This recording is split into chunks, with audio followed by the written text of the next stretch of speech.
Senior صحافی اور تجزیہ نگار ایجاز میر کے مطابق یہ رپورٹ چکوال کیا سوموار دوپہر کو یہاں پہنچا اور پھر اگلے روز یعنی منگل پورا دن یہاں گزارا۔ الیکشن کا موسم پہلے بھی دیکھے ہیں اور خود بھی 2-3 بار الیکشن کی جھانک ماری ہے، ہار جیت کا مزہ چکھا ہے، لیکن جو کیفیت اب یہاں دیکھ رہا ہوں پہلے کبھی نہ دیکھی۔ پہلی مہمات بڑی قسم پرسی میں شروع ہوتی ہے، یعنی کچھ ہی ساتھی ہوتے اور پھر راستے ڈھونڈنے ہم نکلتے۔ آہستہ آہستہ مہم میں کچھ زور آتا، منتیں ترلے کرتے، تقاریر ہوتی، جلد سے جلوس ہوتے اور پھر جا کے کہیں الیکشن کا موڈ بنتا۔ 2008 میں تو الیکشن سے 10-12 روز پہلے ہی کچھ معلوم ہو سکا کہ ہوائیں کس طرف چل رہی ہیں، لیکن باخدا جو اب صورتحال ہے وہ حیرت اڑا دینے والی ہے۔ لوگ خود بخود باہر نکل رہے ہیں، دیہات سے ملنے آ رہے ہیں، اگرچہ ایک روز کی روا دعا، تو بتائیں آگے چل کے کیسا سماں باندھے گا۔ اس عمر میں پہنچتے پہنچتے بڑی حکومتیں دیکھی ہیں، ان میں سخت حکومتیں بھی تھیں جن میں سیاست مکمل طور پر حکومتی کنٹرول میں رہتی تھی، لیکن سخت حکومتوں کا المیہ یہ ہے کہ اس قسم کا کنٹرول زیادہ طویل مدت کے لیے قائم نہیں رہ سکتا۔ ایک وقت آتا ہے جب اندر سے ہی خیال پیدا ہوتا ہے کہ کوئی سیاسی پیش رفت ہونی چاہیے، اور یوں ہی ایسا فیصلہ ہوتا ہے، سیاسی سپیس کھلنے لگتی ہے۔ ضیاء الحق صاحب کی کتنی سخت حکومت تھی، لیکن ایک وقت آیا جب انہیں اپنی قبولیت کی خاطر ریفرینڈم کرانا پڑا۔ وہ ریفرینڈم مذاق تھا، کھلا مذاق، لیکن اس کے انعقاد سے ضیاء حکومت کی کلی کھل گئی۔ اعلان تو ہوا کہ 98% سے زیادہ لوگوں نے ضیاء صاحب کے حق میں ووٹ دیا ہے، لیکن عوام کے سامنے یہ عیاں ہو گیا کہ پولنگ بوتھ تو خالی تھی اور جن قطاروں کی امید کی جا رہی تھی وہ کہیں نظر نہ آئیں۔ اسی شام ضیاء صاحب ٹی وی پر آئے اور قوم کا شکریہ ادا کیا کہ ان پر اعتماد کیا گیا، لیکن چونکہ ضیاء صاحب کو بھی پتا تھا کہ حقیقت کیا اور دن کیسا گزرا ہے، تو اپنے ریکارڈڈ خطاب میں بھی وہ اعتماد نظر نہیں آ رہا تھا جس کی وہ خود توقع کر سکتے تھے۔ دوران خطاب 3 بار ان کو اپنی ناک پوجنی پڑی اور پھر کچھ ماہ بعد انہوں نے غیر جماعتی انتخابات کرائے۔ اپوزیشن جماعتوں نے بالخصوص پی پی نے ان انتخابات کا بائیکاٹ کیا جو ان کی تاریخی غلطی تھی۔ ایئر مارشل اصغر خان کی ایبٹ آباد رہائش میں اپوزیشن جماعتوں کا اجلاس ہوا اور ہم جو صحافی وہاں موجود تھے ان میں سے کچھ چپکے سے رائے دیتے رہے کہ بائیکاٹ کا فیصلہ نہیں ہونا چاہیے۔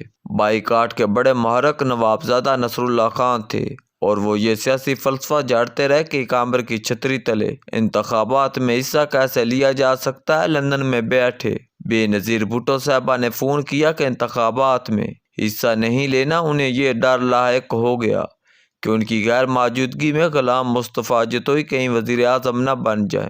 بات بائیکاٹ تک پہنچی اور کہتے ہیں کہ ضیاء صاحب نے سکھ کا سانس لیا۔ مزے کی بات البتہ یہ ہے کہ گو غیر جماعتی بنیادوں پر آنے والی قومی اسمبلی قائم ہوئی تھی، وہ بھی ضیاء صاحب کو راس نہ آئی۔ سپیکر کے لیے انہوں نے خواجہ آصف کے والد خواجہ صفدر کا نام تجویز کیا، لیکن راتوں رات ان کے خلاف آوازیں اٹھنے لگی۔ سارے اعزاز ممبران تھے اور انہوں نے سید فخر امام کا نام تجویز کیا۔ تب تک تو ضیاء صاحب سیاہ و سفید کا مالک تھے، لیکن یوں ہی سیاسی عمل آگے بڑھا، حالات پر ان کی گرفت کمزور ہوتی گئی۔ وزیر اعظم محمد خان جنیجو کو چنا گیا جو تب کے پیر پگاڑا کی چوائس تھے۔ ضیاء صاحب سمجھے کہ جنیجو صاحب سیدھی لائن پر چلیں گے، لیکن پہلی ہی میٹنگ میں ضیاء صاحب کی ایرانیکی کی انتہا نہ رہی۔ جب جنیجو صاحب نے پوچھا کہ مارشل لا کب ہٹائیں گے، دسمبر 1985 میں مارشل لا اٹھا لیا گیا۔ اخبارات میں بھی کچھ آزادی ہوئی، مجموعی ماحول بہتر ہونے لگا۔ حالات یہاں تک پہنچے کہ ضیاء صاحب اس اسمبلی اور جنیجو صاحب سے بیزار ہو گئے۔ جنیجو صاحب بڑے سلجھے ہوئے آدمی تھے، کسی غیر مہذب حرکت کا سوچ نہ سکتے تھے، لیکن ونزا ماسٹر وائس بھی نہ تھے اور ایوان صدر سے کوئی ڈکٹیشن نہیں لیتے تھے۔ 2-3 وزراء کو کرپشن کے الزامات پر کابینہ سے نکال دیا، خود ان پر کرپشن کا دور تک شائبہ نہ تھا۔ دیکھا جائے تو پچھلے 50-55 سال میں ان کی حکومت سب سے صاف حکومت تھی۔ اسی وجہ سے ضیاء صاحب کو وہ حکومت کیسے راس آنی تھی۔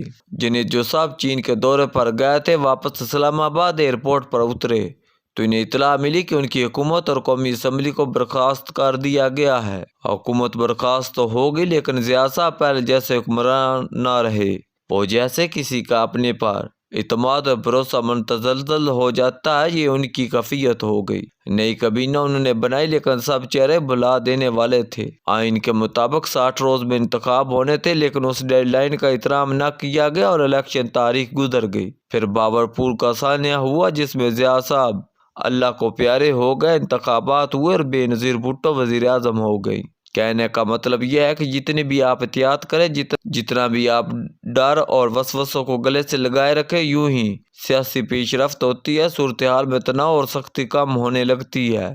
جیسے اسپیکر کا الیکشن ہو اور قومی اسمبلی کے ممبران نے اپنی مرضی کی، اسی طرح کوئی بھی الیکشن ہو، ووٹر اپنی مرضی کرنے لگتے ہیں، ہیرا پھیری کی گنجائش رہتی ہے۔ اور پاکستان کے بیشتر الیکشنوں میں تھوڑی بہت ہیرا پھیری ہوتی رہتی ہے، لیکن یہاں ایک عوامی موڈ بن جائے وہاں حالات کو کنٹرول کرنا مشکل ہو جاتا ہے۔ اب جو پاکستان میں صورتحال بن رہی ہے، جب الیکشن تاریخ کا اعلان ہو چکا، الیکشن کمیشن شیڈول دے چکا ہے، تو چیزوں کو روکنا مشکل ہو جائے گا۔ جب امیدوار کاغذات نامزدگی داخل کرانے آئیں گے تو کون انہیں روک سکتا ہے؟ احتیاط کیجیے۔ ووٹنگ کا مرحلہ جب آتا ہے تو لوگ اپنی مرضی کرتے ہیں، خاص طور پر ایسی صورتحال میں جب آنکھیں اور دماغ قدرے کھلے ہوں۔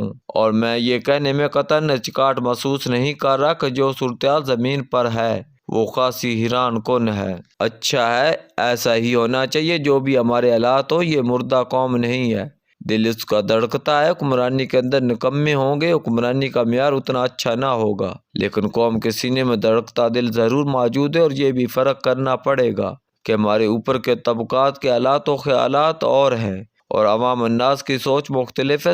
صرف اوپر کے طبقات نے ووٹ دینے ہوتے تو پھر بات اور تھی، لیکن درد سر یہی ہے کہ انتخابات بالغ رائے دہی کی بنیاد پر ہوتے ہیں۔ 18 اور اس سے اوپر کے لوگ بالغ کہلاتے ہیں، پرچی ڈال سکتے ہیں۔ اور اس وقت دلچسپ صورتحال یہ ہے کہ پاکستان کی اکثریت نوجوان لوگوں پر مشتمل ہے، وہ جن کی عمریں 35 سال سے کم ہے۔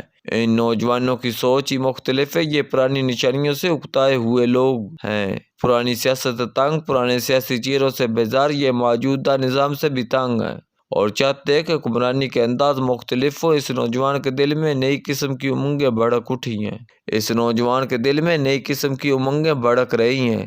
سوچئے تو صحیح کہ جب ووٹ کا مرحلہ آئے گا تو یہ نوجوان کیا کرے گا۔